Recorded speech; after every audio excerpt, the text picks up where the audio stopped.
Khubaib साहब ये बताइएगा,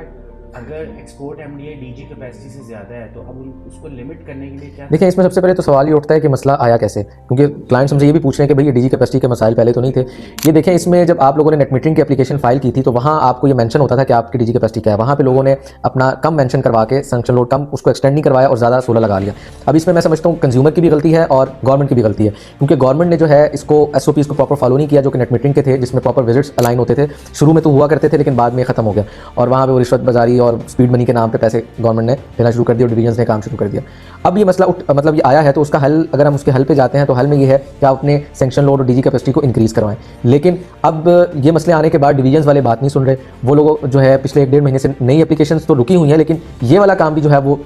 कई डिवीजन्स नहीं कर रही, और जो डिवीजन्स कर रही हैं और अगर डिमांड नोटिस आपका 10,000 का निकलता है तो 50,000 रुपये वो अपनी फीस के नाम पे आपसे बटोर रहे हैं। तो मैं समझता हूँ कि गवर्नमेंट को चाहिए कि अगर वो कुछ चीज़ों को दुरुस्त करना चाहती है तो वो हर लिहाज से अपने भी जो डिवीजन्स के मामलात हैं, जो लेस्को के आइस्को के मामलात हैं, उनको देखे और लोगों को फैसिलिटेट करे। और ये उनको ये चाहिए कि ऑनलाइन को ऐसा प्रोसीजर हो कि जिसमें लोग जस्ट अपनी एप्लीकेशन प्रोसीड करवाएं और अपनी कैपेसिटीज़ को इंक्रीज़ करवा सकें। ऑन ग्रिड के साथ तो आप बैटरी नहीं लगा सकते, लेकिन अगर आपका हाइब्रिड सिस्टम है तो हाइब्रिड इन्वर्टर के साथ आप जो है अपनी इस डीजी कैपेसिटी और एमडीआई के मसले को सॉल्व कर सकते हैं, क्योंकि उसमें ऑप्शन होती है कि आप अपनी एक्सपोर्ट को लिमिट कर सकते हैं। तो इस अगर आप उसको लिमिट कर दें तो आप इस मसले से भी बच सकते हैं। देखिए, अगर आपका ऑन ग्रिड इन्वर्टर है तो उसके लिए आप एक स्मार्ट एक्सपोर्ट कंट्रोलर डिवाइस है जिसके थ्रू आप अपनी जो एक्सपोर्ट है उसको कंट्रोल कर सकते हैं। आप अपनी एमडीआई के अपनी डीजी कैपेसिटी के मुताबिक आप उसको लिमिट कर दें और उससे ज़्यादा जो है आप एक्सपोर्ट नहीं कर सकेंगे। तो इस अगर आप ये कर लेते हैं, उस डिवाइस के थ्रू अपने आप को, अपने ऑन ग्रिड इन्वर्टर को कंट्रोल कर लेते हैं, तब भी आप इस मसले से बच सकते हैं।